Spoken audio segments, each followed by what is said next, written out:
Ya, jadi cari solusi, ya, cari solusi, jangan cari alasan. Nah, ya, itu manajemen waktu, manajemen waktu. Nah, mungkin ada yang nanya, dulu gimana? Ini saya teman-teman sekarang udah full, dulu juga bekerja. Gimana caranya saya membagi waktu antara bisnis BP dan kerja dulu? Ya, saya dulu juga seorang dosen yang itu banyak kesibukannya luar biasa banget, ya, karena bukan cuma dosen tapi udah wakil rektor, sibuk banget. Nah, saya tak ceritakan dulu, rumah saya di Bogor, aktivitasnya di Jakarta. Sebelum pandemi, kemana-mana saya sering naik kereta. Kenapa? Karena udah pasti, insya Allah, ya, kalau nggak ada halangan, itu jalannya pasti tuh. Berangkat sekian, sampainya sekian, nggak ada macet tuh. Nah, ya, raja jalanan. Kalau ada truk, mobil berhenti. Bus di perempatan kan. Nah, itu yang pertama. Yang kedua, hemat. Ya, yang kedua, hemat. Ya. Nah, teman-teman, saya berangkat jam 5:30 dari rumah. Nah, naik motor letakkan di stasiun, sambil nunggu jadwal kereta, duduk atau mungkin bahkan berdiri, saya pegang HP. Apa? Jualan. Jualan. Naik kereta, tahu sendiri yang tinggal di Jakarta, sebelum PPKM, waktu normal, jam pulang, itu susahnya minta ampun. Kayak gini, bayangkan. Kenapa kayak gini? Ini, waduh, susahnya minta ampun. Nah, bayangkan di tengah susahnya itu pun saya pegang HP. Jualan, optimasi, dan sebagainya. Pokoknya saya gunakan waktu yang ada buat jualan. Teman-teman yang naik kereta tahu kondisinya. Biasanya orang di kereta, kalau zaman dulu, kalau orang naik kereta itu bacanya koran. Koran kan. Kan depan stasiun itu banyak banget orang jualan koran. Saya masih ingat banget sebelum semodern ini, sebelum zaman smartphone, sebelum zaman internet, orang naik kereta itu sambil baca koran pagi-pagi tuh, sarapannya baca koran. Sekarang enggak, semuanya pegang HP. Tapi saya perhatikan banget, ibu-ibu, ini ibu kan kelihatan banget samping kita. Apa, mohon maaf lah, kalau dilihat dari kantornya dia PNS atau mungkin kerja kantoran. Emak-emak loh ini, bukan muda, emak-emak mungkin di atas 50-an. Iya, naik kereta mungkin karena bosan 1 jam perjalanan, yang dipegang HP apa? Main game, atau yang kayak semangka dibelah, atau apalah itulah. Mama lebih banyak banget tuh, seriusan nih, real. Nggak percaya coba aja naik kereta, perhatian aja mama, pada main game untuk membuang kesepiannya mereka. Atau kalau yang masih muda ya kayak gini, misalnya kayak Mbak Mafia, Salama, atau biasanya nontonnya apa? Drakor. Ya, nonton drakor mungkin yang laki-laki jadi nonton film action dan sebagainya. Sekarang kan udah bisa nonton Netflix apa ya. Itu. Nah, perusahaan faedah lah itu. Daripada 1 jam digunakan untuk hal seperti itu, scroll sosial media, atau yang penting saya jualan. Ngubungi mitra, ya, cari prospek, atau mungkin yang lainnya. Nah, itu saya gunakan. Jadi saya jualannya itu nggak duduk manis di tempat kerja, kemudian langsung enggak kayak gitu. Jualannya di mana aja saya. Itulah fleksibelnya bisnis online. Ya, habis itu ya dari turun di pasar Minggu mau kampus rumah naik angkot, di angkot saya pegang HP lagi, ya, sampai di kantor kalau misalnya ada waktu lanjut lagi. Kalau nggak ada itu udah berhenti. Nanti lanjut lagi waktu istirahat dan pulang. Kayak gitu. Jadi saya menggunakan waktu 3 jam bahkan lebih. Itu nggak duduk manis, tapi menggunakan waktu-waktu yang seperti itu. Ya, jadi nggak harus duduk manis, ya, ngadep HP, ngadep laptop, enggak. Di mana aja saya jualan. Itulah yang namanya bisnis online. Tinggal nanti pulangnya malamnya baru ya direkap ya pengiriman berapa. Nah itu dulu belum punya admin, belum punya karyawan. Ya, jadi rekap dulu, catat dulu ya. Sore baru sampai jam 10 malam tuh. Habis pulang kantor baru pengiriman barang. Bahkan barang saya dulu saya minta izin dulu saya letakkan di kantor. Ya. Jadi setelah pulang kerja ya, udah pulang kerja nih ya, otomatis kan udah nggak ada amanah. Ya, saya bungkus paket di kantor, saya ngantar dulu ke JNE dan JNT. Bayangkan. Itu aktivitas saya. Jadi barang saya bawa ke kantor, saya siapkan bubble wrap, saya siapkan gunting, saya siapkan lakban. Setelah jam kantor selesai, saya bungkus, bahkan saya pulangnya malam. Nah itu bagi teman-teman yang kerja, ya. Nah jadi nggak harus duduk manis, nggak harus gunakan waktu aja yang jadi satu manajemen waktu. Nah setelah manajemen waktu apa? Ini keuangan, ya, manajemen keuangan. Aduh, nggak terasa ya udah mau 45 menit ya. Saya kalau ngobrol tuh suka keluarkan waktu ya. Nah, manajemen keuangan. Kalau di kampus-kampus lain saya dulu alumni ekonomi juga. Kebanyakan ya di kampus-kampus negeri ataupun kampus-kampus yang bonafit lainnya, itu yang namanya ilmu manajemen keuangan itu diletakkan di awal loh. ilmu manajemen keuangan di awal. Padahal salah, ya, bukan salah, kurang tepat. Karena memang kalau di kampus-kampus dan lain sebagainya, itu manajemen keuangan orang yang diproyeksikan buat nantinya jadi kayak pengelola keuangan. Kalau di bisnis, ya kita mengelola keuangan kita sendiri dong. Ya, mengelola keuangan kita sendiri. Jadi kalau di kampus bisnis Umar Usman itu, kampusnya Mas Ipo, mata kuliah yang berkaitan dengan manajemen keuangan itu diletakkan di paling akhir sebelum tamat. Jadi di semester awal, di bulan pertama, itu diajarkan gimana cara mendapatkan uang. Nah, itu yang paling penting. Nah, di Indonesia ini kurikulumnya ini kurang tepat banget. Diajari cara pengelolaan keuangan, akuntansi, pengelolaan, itu diajarkan semua. Tapi nggak pernah disekolahkan diajarkan ilmu mencari uang. Cuma diajari ilmu pengelolaan uang coba. Akhirnya apa? Setelah dia tamat jadi sarjana, ya mengelola keuangan orang, perusahaan dikerja itu loh. Nah, harusnya kan diajari juga cara mendapatkan uang, cara mencari uang, bukan hanya ilmu mengelola uang. Lah kalau cuma mengelola uang yang diajarkan, enggak, ini mau uang siapa dikelola coba?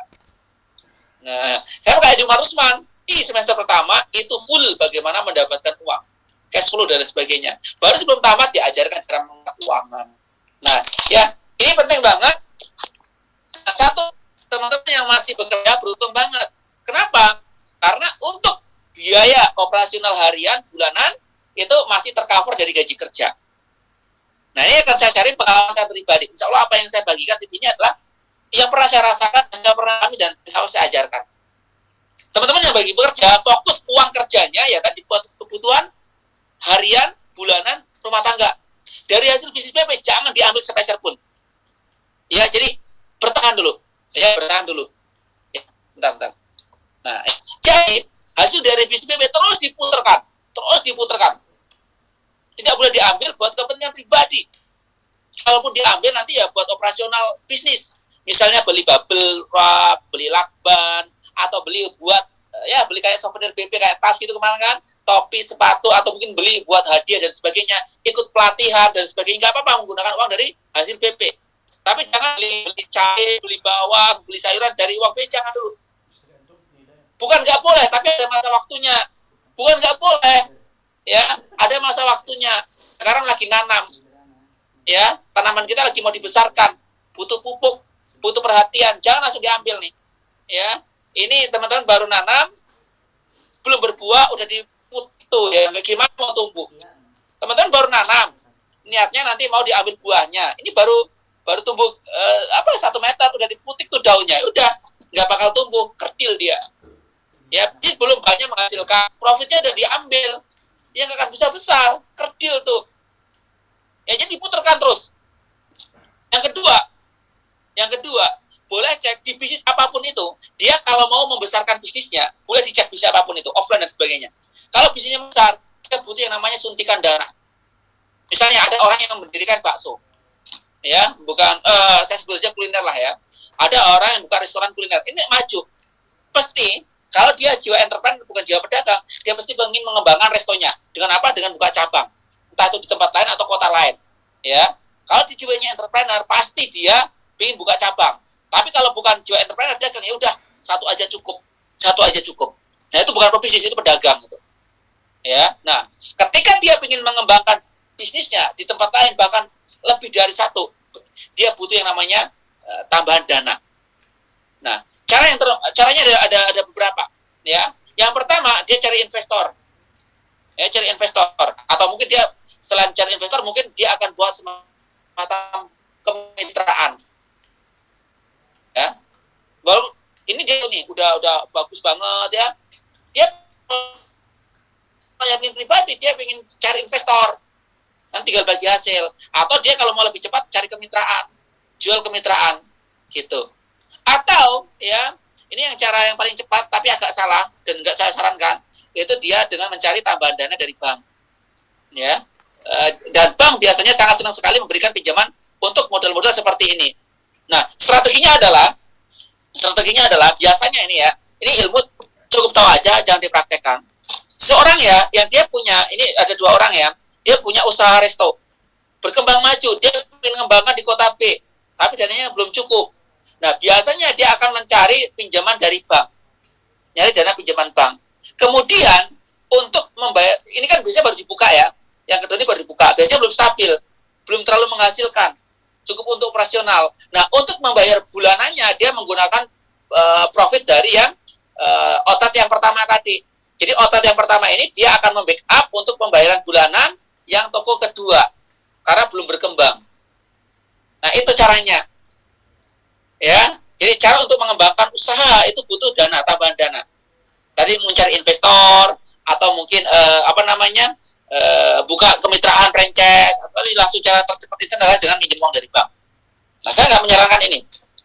Di BP, teman-teman kalau bisnis mau besar, harus ditambah yang namanya modal. Tapi nggak perlu menggunakan 3 cara ini. Nggak perlu menggunakan 3 cara ini. Ada cara yang saya harus ajarkan. Yang dulu saya praktekkan juga. Kan tadi saya cerita, teman-teman sini banyak kerja. Uang kerja buat kebutuhan pribadi. Ya, uang bisnis, putarkan terus di bisnis. Dan saya yakin teman-teman yang bekerja biasanya punya simpanan. Ya, bulan itu menyisihkan tuh. Pasti itu. Terus apalagi perempuan pinter banget dia menyisihkan uang, ya biasanya buat masa depan, yang belum nikah buat modal nikah, ya entah itu uang, entah itu dalam bentuk perhiasan, entah apapun itu. Nah, ini celaka nih bagi teman-teman yang udah bekerja lama tapi nggak punya simpanan, ya gawat banget nih. Nah tolong simpanannya ini untuk sementara waktu untuk menambah tabungan di BP, untuk menambah modal di BP. Contoh ya, dulu setiap bulan saya selalu menyisihkan 500 sampai 1 juta. Nah, teman-teman sesuai aja dengan gaji masing-masing ya. Ini saya tabung nih. Nah, dari setiap bulan saya menyisihkan uang dari gaji itu buat tambahan modal. Jadi setiap bulan, awal bulan saya ambil dari uang gaji saya yang biasa saya tabung buat menambah modal, buat tambah modal. Makanya itu saya bisa punya modal 1M itu. Saya bukan ujuk-ujuk punya 1M enggak. Pertama ya seluruh modal saya putar, profit omset saya putar. Setiap bulan saya tambah tuh, tambah. Jadi nambahnya dari gaji. Ya. Teman-teman sesuaikan aja. Ya mungkin ya rutin 200.000, 300.000, 500.000 atau mungkin 1 juta. Sesuai dengan gaji masing-masing. Nah, itu terus dibesarkan. Kalau teman-teman statusnya masih agen, saran saya terus putarkan. Ya. Teman-teman boleh ya merasakan lezatnya profit BP ketika udah distributor. Kalau udah posisi distributor, itu teman-teman udah stabil, ya profit sudah boleh dinikmatin. Tapi jangan seperlunya aja. Ya, seperlunya aja. Jadi ketika masih agen, saran saya terus diputarkan. Tahan dulu. Ibarat teman-teman tuh lagi nanam tuh, belum masanya panen. Ya, belum masanya panen. Saya ketemu seorang pengusaha kuliner 2 tahun yang lalu, ya, kuliner di bidang minuman kekinian. Salah satu mentor di Umar Usman juga. 2 tahun yang lalu saya ketemu beliau, omset per bulannya udah 20 miliar. Gede atau gede banget? 20 miliar sebulan. 2 tahun yang lalu. Sekarang ya mungkin bisa 2 kali atau 3 kali lipat. Bisa jadi. Tapi dia selaku owner, selaku founder nggak mengambil keuntungannya. Ya, dia bilang seluruh uangnya diputarkan buat apa? Rencana membuka cabang di seluruh Indonesia, targetnya berapa ratusan outlet gitu kan. Jadi uangnya terus diputarkan buat apa? Buat mengembangkan bisnisnya. 20 miliar loh sebulan. Nggak tergiur dia mau beli mobil yang mewah, nggak tergiur dia pengen beli properti, apalagi buat belanja ini dan sebagainya. Ya, 20 miliar. Nah, teman-teman yang baru 1 juta jangan tergiur makanya. Ya, besarkan. Nah, terus kemudian rumus yang berikutnya adalah masalah pengelolaan keuangan, hemat. Ya, harus hemat. Saya dulu ya waktu masih susah ya bokeh, itu keinginan belanjanya malah kuat. Aneh ya, nggak punya uang tapi hawanya pengen belanja. Tapi sekarang ketika udah lumayan uangnya ya, itu mau belanja malah sayang tuh. Contoh kemarin saya membelikan hadiah mitra itu jam tangan ya, jam tangan mewah lah Alexander Christie bermerek ori gitu kan. Nah, saya selama ini nggak punya jam, mau beli jam aja itu maju mundur. Aduh, saya nih beli uang, saya nih beli jam, sayang. Kita mau beli jam dipakai sendiri itu sayang saya. Tapi kalau misalnya buat mitra, buat dia nggak sayang lagi, langsung gitu kan. Ya. Nah, jadi sekarang kalau saya mau beli barang itu mikir saya sayang banget ya uangnya. Jadi pertimbangan gitu loh. Tapi kalau misalnya itu buat hadiah mitra atau yang langsung jebret gitu aja, ya. Nah, jadi harus hemat. Ya, jangan kemudian teman-teman mentang-mentang udah punya tambahan penghasilan di BP ya, kemudian hidupnya wah agak lebih ini banget, jangan ya. Jadi harus hemat. Jadi beli barang itu sesuai dengan fungsi, jangan untuk gengsi. Contoh ya, teman-teman beli HP. ya. Kalau niatnya buat jualan, ya kayak kita ini bisnis DP, beli iPhone sekalipun nggak apa-apa, nggak apa-apa. Karena apa? Buat modal. Tapi kalau misalnya buat beli barang yang cuma buat gengsi, ya, buat beli tas misalnya, tas bermerek, nggak usah deh, selesai. Ya, beli barang sesuai dengan fungsi, jangan karena gengsi. Tas fungsinya untuk apa sih? Ya buat barang, buat buku, ya buat ada dompet sebagainya. Ya udah, beli aja yang bagus, yang awet, nggak harus bermerek. Itu sih. Ya, kalau misalnya uang kita masih ya belum cukup mengarah ke sana, jadi harus hemat. Nah, ya, masalah keuangan satu lagi ini banyak banget, bukan banyak ya, beberapa kejadian. Ini BP-nya udah habis, nggak bisa RO. Ternyata uangnya dipakai buat kebutuhan pribadi, banyak itu. Ya, anak tiba-tiba misalnya pengen jajan, ya, terus atau mungkin dapur HP-nya habis, ya, akhirnya ada orang beli BP, uangnya dipakai, ya, BP-nya habis, duitnya juga habis, nggak bisa RO. Atau ya, saking dermawannya dia, uang dari modalnya itu buat bantu orang, ya boleh sih, ya, tapi namanya bunuh diri kalau misalnya bantu orang dengan seluruh modal yang kita punya, bunuh diri itu. Bantu secukupnya dulu, bukan dengan profitnya atau apanya. Jangan digunakan modal buat bantu. Habis tuh. Kemarin banyak banget mitra-mitra yang habis lebaran, itu BP-nya habis, curhat dengan saya, mau RO nggak ada tuh duitnya. Kenapa? Uangnya habis buat mudik, buat ngasih THR ponakan, buat beli baju, buat beli kue. Uang modal coba. Kalau profit, oke, nggak apa-apa. Oke, nggak apa-apa. Tapi modal jangan sekalipun pernah diambil. Ya, jangan pernah diambil. Ibaratnya kayak tukang ojek kalau motornya dijual, dia mungkin bisa hidup mewah selama 1 minggu ke depan, tapi habis itu makan apa alatnya dijual, ya nggak dijual. Ya kalau mau menikmati hidup enak, ya dia harus kerja keras, dari hasil ojeknya itu bisa dinikmati, jangan dari motor jual motor. Sama kayak BP, ya, kalau terdesak banget nggak apa-apa menggunakan profitnya, tapi jangan pernah menggunakan modal. Saya ulangi ya, kalau terdesak sekali itu kan penting banget menggunakan uang, gunakan profitnya, jangan pernah menyentuh modalnya. Ya, bisnis apapun itu akan bakalan mati, akan bakalan bubar bisnisnya kalau modalnya di otak-atik nih. Kalau modalnya di otak-atik ini, kepake nih. Nah, terus teman satu lagi nih, banyak juga kejadian. Mitra-mitra, terutama yang tinggal di daerah, ya, yang itu rasa keluarganya masih kental banget, ada rasa nggak enak. Bisnis ini tolong ya, kalau mau sukses, hilangkan dulu rasa nggak enak. Ya ada saudara nih mau beli, ya, dia nggak punya modal, ngutang dulu, dibawa tuh BP-nya, ngutang tuh, ya, dan ngutangnya parahnya nggak ada akadnya, kapan mau bayar, ya ntar kalau ada uang, boleh tuh ya teman-teman baca ya bagaimana Rasulullah dalam utang piutangnya, harus ada akadnya, perlu dicatat tuh, kapan mau mengembalikannya. Jangan pernah meminjamkan BP, memberikan PP, ataupun mungkin uang pribadi, itu akadnya nggak jelas. Contohnya ada saudara mau duit ke kalian, aduh ya anak saya lagi butuh nih buat uang sekolah, ya, pinjam uangnya dong, kita kasihan, kita pinjemi. Terus kemudian, nanti kapan-kapan saya bayar, nanti kalau ada uang saya bayar, jangan mau. Bukan, ini harus ada akadnya, kapan jelasnya, tanggalnya, bulannya apa.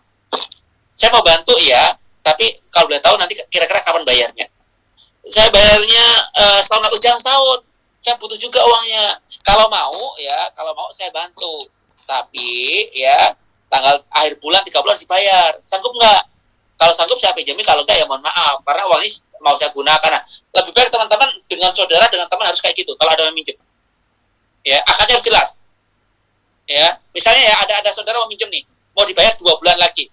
Kita tarik nih, tawarnya adalah 1 bulan. Ya, 1 bulan. Ya, jadi kalau ada saudara teman yang dia janjinya 2 bulan, kita tawar nih 1 bulan. Kalau nggak mau, nggak kita pinjemi. Kalau mau, ya kita pinjemi. Nah, tapi kalau di BP nggak ada yang kayak gini. Ya, lu mau barang, ya di sini ada uang. Bukan rasa nggak enak. Kalau misalnya, ada yang bilang ini nggak enak, Mister, teman saya, saudara saya nggak ada uang, ya. Nah, kalau kayak itu lebih sedekah aja deh, kasih deh. Ya kasih aja. Daripada nggak jelas akadnya, kita nggak enak dengan teman kita karena dari 1 botol BP, hubungan kita jadi nggak bagus. Ya, lebih kasih aja, sedekah aja. Udah nggak apa-apa, insya Allah nanti Allah akan ganti rezekinya. Ya. Kalau misalnya ya gitu, kalau misalnya kasihan alasannya. Atau lagi yang lebih parah adalah karena rasa kasihan. Aduh, Mister, itu teman saya nggak enak kalau jual 250.000, ini saya jual dengan harga modal 180.000, nggak boleh tuh menyalahi aturan banget. Harus wajib 250.000. Walaupun itu dengan saudara, walaupun maaf kalau seandainya orang tua yang beli, tetap nggak boleh itu. Walaupun guru kita, walaupun adik kita, walaupun seandainya orang tua pun beli produk kita, nggak boleh dikurangi sedikit pun. Tetap 250.000 kalau harga eceran. Nah, kalau menjual dengan rasa kasih dan sebagainya itu menyalahi aturan. Ya, jadi nggak boleh. Nggak boleh dijual di bawah harga pusat, tapi boleh dijual di atas harga pusat. Boleh tuh. Misal BP itu kan harga ecerannya 250, dijual 300 pun nggak boleh. Kenapa? Alasan adalah masalah jarak. Misalnya di Papua ke Papua itu 1 kilo 100.000. Bayangkan 100.000 tuh. Jadi kalau misalnya yang di Papua itu jualnya 270, enggak apa-apa. Kenapa? Karena dia menghitung dengan kalkulasi dengan ongkos kirimnya. Bahkan teman-teman yang kayak di Hong Kong, ada nggak di Hong Kong? Itu biasanya harga ecerannya di sana itu, di luar negeri, itu 300 sampai 350.000. Jadi kalau kita jual eceran di bawah harga pusat nggak boleh, tapi kalau di atasnya boleh. Ya, nah, waktu ada yang lapor dengan saya, Mister, ya ada yang lihat teman saya itu jual BP itu 300.000, Mister. Itu nyalain nggak apa-apa, sah-sah aja gitu, ya, nggak apa-apa. Nah, tapi kalau teman-teman yang tinggal di Jakarta atau mungkin yang ongkos kirim juga stabil normal, ya nggak apa, jual normal aja gitu. Ya, ini teman-teman tolong manajemen waktu, ya, manajemen keuangannya ini dijaga nih. Besarkan terus modal, jangan digunakan, ya, hemat banget, ya. Kemudian ya terus aktif. Nah, ini ada lagi. Apapun kegiatan kita, kita manusia. Manusia itu, ini kalau tinggi terus itu malaikat. Ya, itu kalau semangatnya apapun itu stabil bahkan terus naik, itu bukan manusia, tapi malaikat. Saya tanya ke teman-teman, ini teman yang kerja, pernah nggak semangat kerja? Pernah nggak down? Yuk, saya tanya nih, silakan diketik biar nggak ngantuk. Yang kerja pernah nggak down? Pernah nggak semangat? Pernah nggak lesu? Ayo, jawab semuanya. Pernah banget. Oke ya. Oke, jujur ini juga ya. Dalam ibadah juga. Mohon maaf, ini kita kan manusia ya, kadang-kadang kan stabil kan naik itu kan. Ini dalam hal ibadah pernah nggak merasa kayak lesu dan sebagainya? Ini ibadah loh nih. Ya entah sholat, tilawah, apa, pernah nggak kayak lesu, kayak kurang semangat gitu kan? Pernah. Itulah manusia. Itulah fitrah manusia. Kalau naik terus stabil itu malaikat. Nah, caranya gimana? Kalau kita lagi down, lagi lemas, lagi nggak semangat menjalankan aktivitas ibadah, sering-sering ikut pengajian, ya, dengarkan ceramah ustadz, ya, terus kemudian ya ikut yang komunitas-komunitas yang tadi dan sebagainya. Kita dapat nasihat, ketemu ustadz. Nah, teman-teman kalau merasakan lagi nggak semangat melaksanakan ibadah, caranya adalah datang ke tempat ustadz, silaturahim, minta nasihat. Ya, ustadz atau ustazah.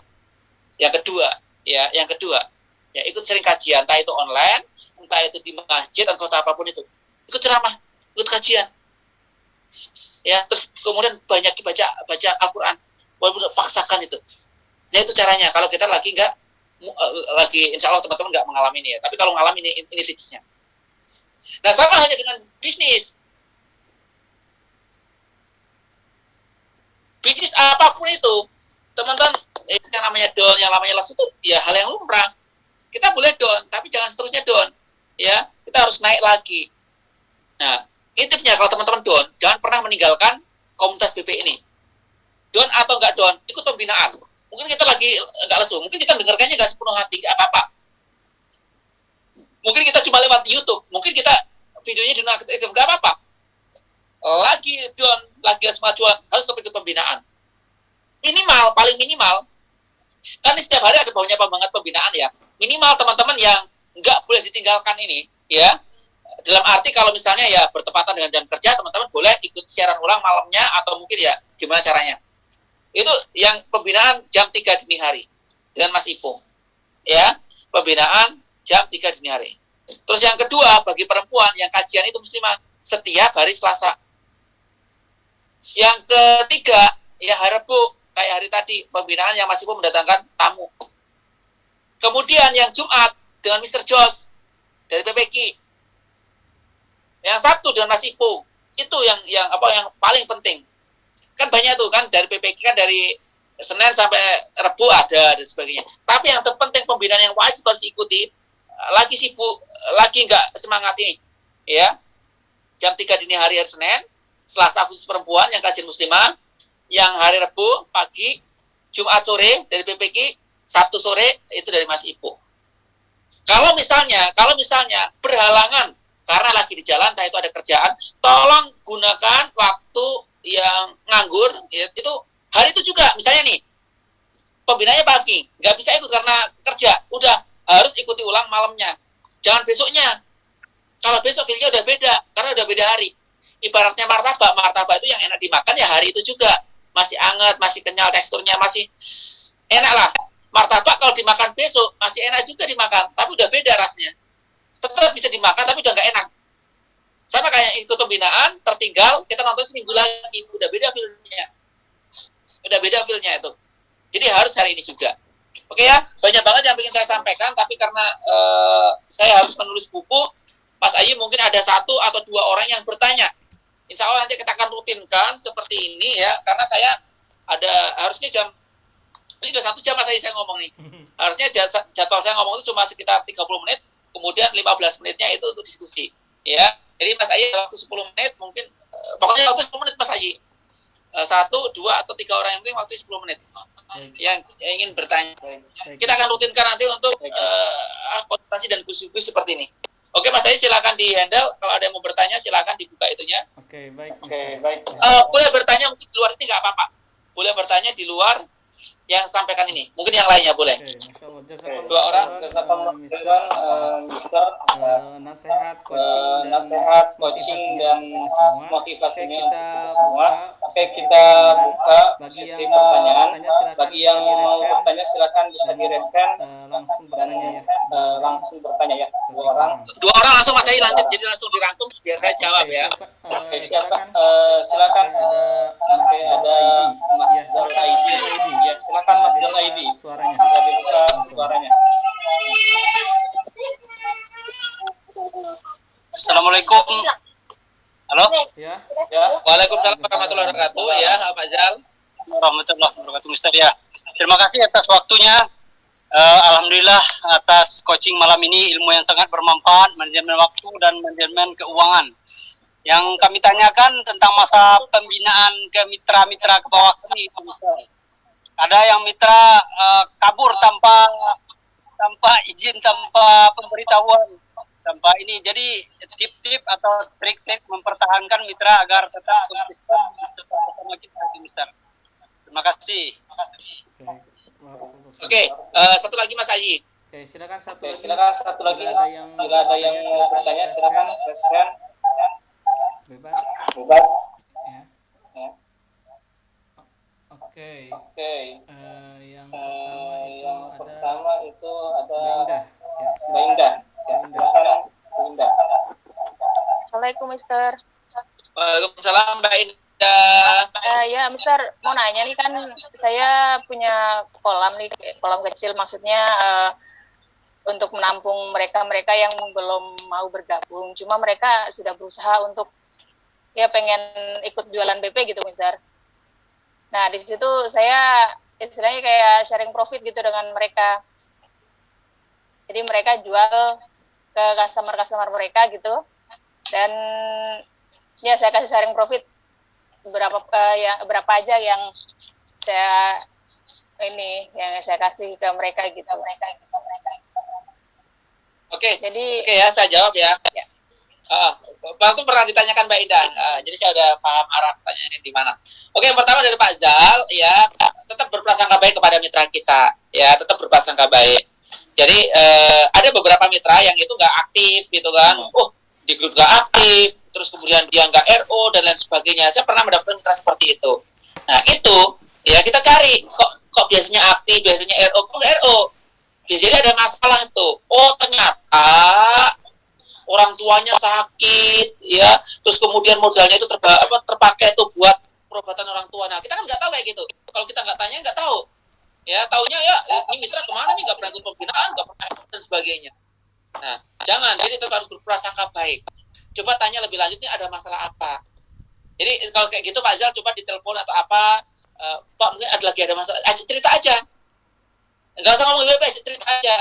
Ada apa nih? apa yang bisa bantu nih dan lain sebagainya. Itu ya.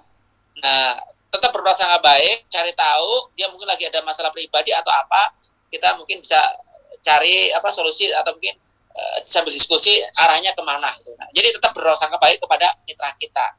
Nah, kemudian difahamkan ya ke mitra, konsep difahamkan. Jadi rumusnya itu di BP itu, kalau mau menambah penghasilan, kalau mau menambah penjualan, harusnya mau nambah ilmu. Ilmu itu adalah amunisi kita. Kalau kita nggak mau ikut pembinaan, nggak mau belajar, gimana mau jualannya nambah? Teman-teman coba perhatikan deh, yang udah 1 tahun, Mas Ayi perhatikan 1 tahun, ya. Mungkin kita dulu kayak miskin kosakata, miskin pengetahuan dan lain sebagainya. Tapi setelah coba saya tanya ke yang udah lama bergabung, kayak Pak Zal, kayak Ustadz Rahmat, kayak Mas Aji, ya udah rutin ikut pembinaan, udah kayak kuliah S2 itu kan. Jadi merasa kayak lebih pinter gitu nggak? Coba, nah yang udah lama bergabung nih.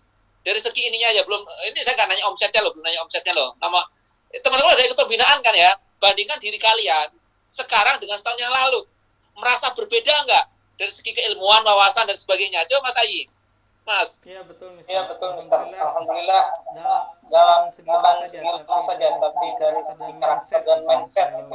Oke ya, oke. Ustadz Rahmat gimana? Setahun ini ada perubahan nggak dari mindset, pola pikir, keilmuan itu kan? Ayo. Banyak banget. Oke ya. Oke. Pak Zal, kalau Pak Zal sendiri mengalami nggak perubahan itu kan ya dari segi keilmuan, dari wawasan gitu dan sebagainya? Alhamdulillah Tahun ini. besar ya.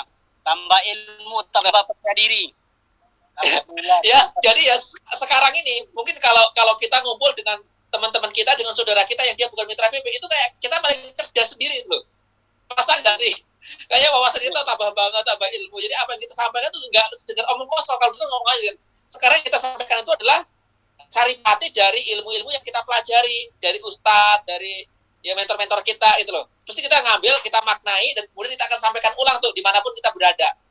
Nah itu, makanya ada yang mengatakan, dan ini nggak bohong, bisnis BB itu adalah bisnis yang anti rugi. Nggak ada ruginya bisnis BB ini. Seriusan deh. Kok nggak rugi, Mister? Yang namanya jualan kan pasti ada ruginya. Gini konsepnya. Teman-teman, ambil paket kemitraan 3 botol aja, entah itu BP, itu 650, atau Vessel Wash 450, itu udah full ikut pembinaan. Udah kayak kuliah S2. Ya, Senin sampai Minggu full belajar. Saya, pengelola pendidikan di kampus bisnis Umar Usman, kalau teman-teman mengikuti webinar loh ini, webinar dan sebagainya, itu sekali itu pembelajaran sehari aja, itu bisa 200 sampai 300 ribu. Cuma dapat ilmu, nggak dapat produk. Dapat ilmu, nggak dapat produk, cuma hitungan 1 sampai 2 jam. Kayak webinar, boleh teman-teman cari, ketik di Google ya, seminar webinar berbayar. Berapa itu bayarnya? Di BP cuma bayar 650 ribu atau 400 ribu udah dapat produk, full ikut pembinaan kayak kuliah S2. Jadi seandainya teman-teman nggak jualan, itu produk cuma dipakai tiap bulannya, ya itu masih untung karena dapat ilmu, dapat saudara dan sebagainya. Teman-teman, BP ini bukan hanya sekedar bisnis. BP banyak persaudaraan. Teman-teman nambah saudara, nambah komunitas dari Merauke sampai ke Papua. Nah, dari Aceh sampai ke Papua. Contoh ya, Pak Zal mau ke kalau ke Padang kan emang kampung halamannya. Pak Zal mau ke Jawa Timur nih. Nggak punya teman, nggak punya saudara karena ya ada kegiatan lah. Tinggal cari aja minta BP di Jawa Timur siapa, udah pasti bakal dijemput, akan disuruh nginep di rumahnya ya. Kalau kita nggak punya uang buat nginep di hotel, udah Pak nginep rumah saya aja lah dan sebagainya. Itu luar biasanya komunitas BP. Nggak percaya buktikan sendiri. Ya, nggak percaya buktikan sendiri. Teman-teman mau kemana aja, nggak punya saudara, nggak punya teman tinggal hubungi. Tapi dalam arti ya bukan numpang tinggal selamanya, nggak kayak kita ada kegiatan di luar kota, kemudian kita mau nginep mungkin nggak ada uang buat di hotel ya. Nah, ini aja main aja. Pasti nanti saking dijemput mungkin di terminal, mungkin di bandara, disuruh nginep rumahnya dan sebagainya. Jadi teman-teman gabung dengan modalkan 400 ribu atau 650, seandainya pun nggak jualan, itu nggak akan rugi. Kenapa? Ini komunitas yang positif banget, luar biasa banget, ya, luar biasa banget. Nah itu. Nah dari Mbak Indah, itu namanya Mbak bukan sharing profit, itu namanya dropship. Jadi dropship itu tidak dilarang, tapi sangat juga tidak disarankan. Jadi kenapa? Ya, saya ulangi ya. Jadi yang disampaikan Mbak Indah itu namanya dropship. Orang bantu kita jualan, tapi dia nggak gabung mitra. Itu namanya dropship. dia ya. Nah, ada kekurangannya, banyak kekurangannya, makanya tidak sangat disarankan. Kenapa? Karena dia nggak masuk ke dalam grup pembinaan. Nah, kalau kayak gitu nggak bisa masuk ke grup pembinaan PPK, atau kita nggak masuk, nggak butuh pembinaan BP. Kenapa dia punya PP? Jadi aksesnya ketemu mentor dengan itu nggak? Tentu beda dong. Dia jualan mungkin cuma dengan ilmunya dia sendiri, dengan jualan dengan di mentoring oleh mentor-mentor, beda. Kalau yang caranya Mbak Ida tadi, mungkin dia jualan juga dengan kemampuan dia sendiri. Itu yang pertama. Yang kedua, ada rasa nggak tanggung jawab. Ya, kenapa? Karena dia nggak stok nih. Jadi jualannya cuma ya kalau mau aja jualan. Kalau kita kan stok nih. Stok kita 10 botol nih, letakkan depan rumah. Tiap hari kita lihat. Pasti otak kita berpikir nih, gimana 10 botol ini harus segera laku, harus jadi duit nih. Tapi dropship tadi, karena dia nggak stok, nggak mikir. Ya, nggak laku juga nggak apa-apa, toh bukan stok. Nah, itu kurang tanggung jawab. Jadi tidak disarankan, tapi juga tidak dilarang. Nah, strateginya Mbak Indah, kalau masih melakukan seperti itu, kalau dia dapat bukan sharing profit ya, memang fee-nya kayak fee marketing, jangan dikasih uang. Misalnya ya, dia laku 1 botol dapat berapa, jangan dikasih uang, tapi ditabung ke Mbak Indah. Tabung dulu ya, Mbak, kalau laku 1 botol dapat untung sekian, tapi nanti uang jangan dulu diambil di saya dulu. Nanti genap 650.000, tak kasih 3 botol. Nah, buat modal. Bagus tuh. Nah, ya jadi caranya Mbak Indah kayak gitu. Bagusnya kayak gitu sih. Siap, Mister. Jadi dia dapat, jangan dikasih uang. Nih, tapi ada catatannya. Dapat ini, nanti udah genap 650.000 atau 400, kasih produk tuh. Resmi nih, ya resmi jadi reseller, resmi jadi agen. Nah, setelah itu baru masuk ke grup. Bagus tuh. Ya, gitu. Jadi, gitu. Oke, Mas Aji ya. Satu lagi. Mas Aji, satu lagi. Oke, silakan. Bagi yang silakan. Satu lagi. silakan bisa resen. Oke, ini ada. Satu lagi. Siapa ini? Mbak Afrin ya. Silakan. Ada Bunda Siti Latifah juga, ada orang. Silakan. Untuk siapa ini dulu? Bunda Siti Latifah. Jadi gini Mas, kan kalau kita jual satuan, misalkan propolis itu kan 250, terus misalkan kalau kemarin kan ada skincare yang satu paketnya tuh 700 gitu ya. Terus kalau ada paket apa tuh yang kemarin 444 itu 2.250, 2.300 ya. Nah, misalkan itu kan 44. Nah itu satu orang itu mengajak teman-temannya, jadi 4 orang beli satu paket, terus mereka kan jadi lebih murah gitu loh jatuhnya untuk 4 orang itu. Terus itu gimana itu, apa boleh 4 orang itu jadi mitra gitu, terus kan jadi nggak 700 tuh satu orang, boleh nggak kalau begitu? Terima kasih.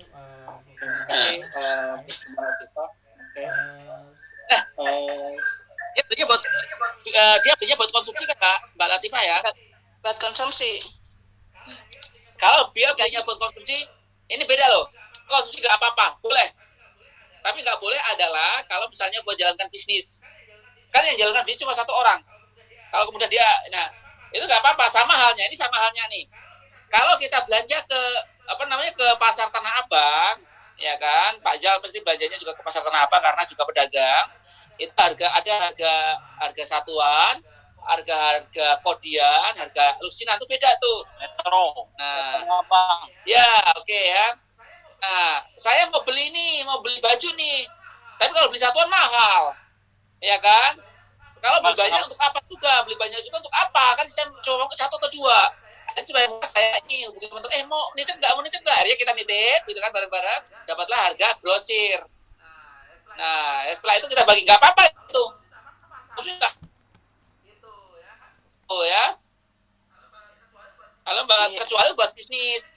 Misalnya gini, ada 1 orang, ya 1 orang ini kalau beli 250.000 nih, ya. Tapi kalau beli 5, jadinya 900. 990.000. Kalau yang harga 5 voltar 990.000 dibagi. Oke. Kalau beli berapa? 198 modal. Nah, pangkat bukan cuma itu loh. Bisa 50. Orang pemetiknya mau beli propolisnya, ini propolisnya bagus loh. Manfaatnya ya udah, saya ikut beli. 2, ketemu orang di 2. Mau beli lagi enggak? Bilang enggak. 3. Nah, 4.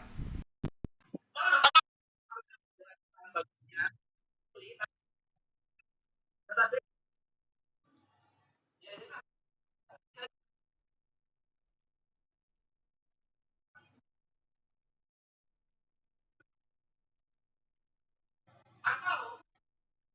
satu orang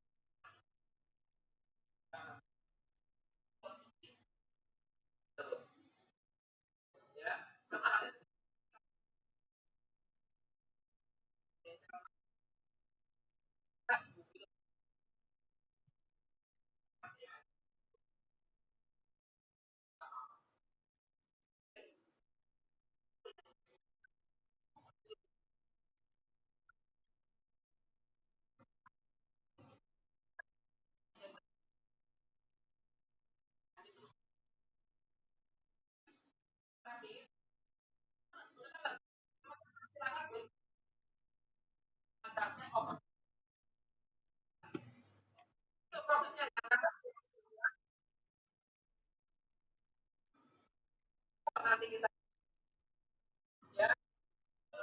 Kalau saya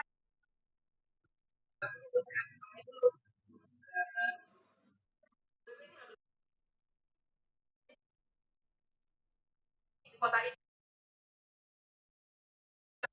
kalau kami berarti tidak ya. Saya bukan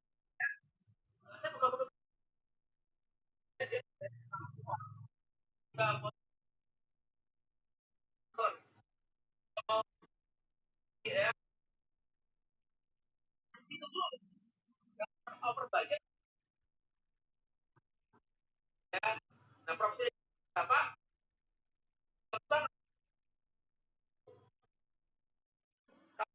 Itu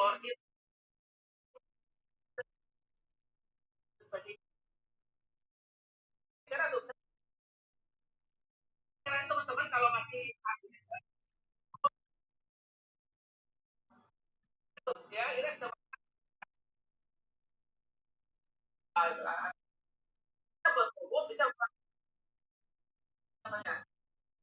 ya.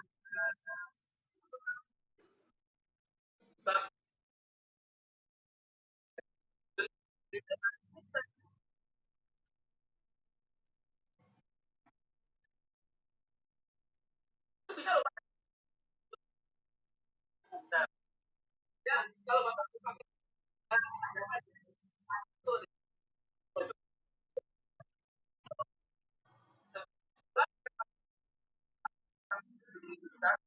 ya, Bapak tahu jualan itu aja. Ini Bapak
Jadi kalau misalnya kajian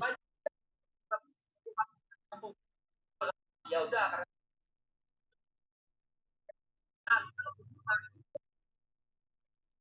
ada kendala apa itu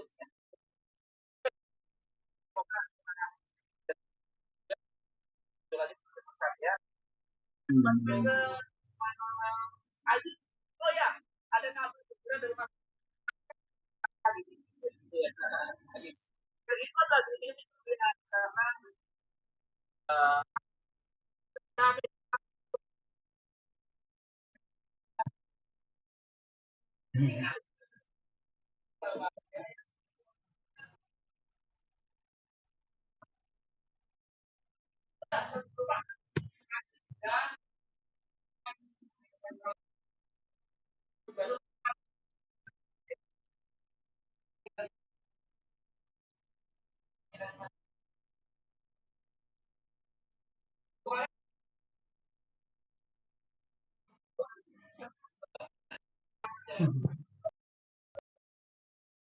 katanya gue di Medan mau hadir itu kan, tenang di Kalimantan ada sendiri ya. Oke, calon pengantin silakan ditutup untuk coaching malam ini.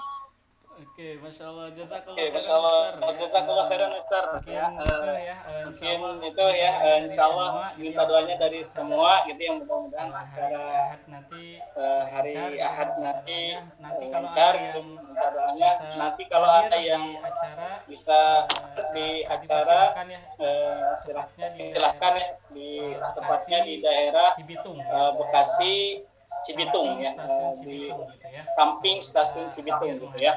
Kalau bisa menghadiri ya, minta doanya dari semua gitu ya. Oke, alhamdulillah jazakallahu khairan atas kehadiran dan kesabarannya semua ya yang telah hadir di acara coaching malam ini. Insyaallah kita akan adakan lagi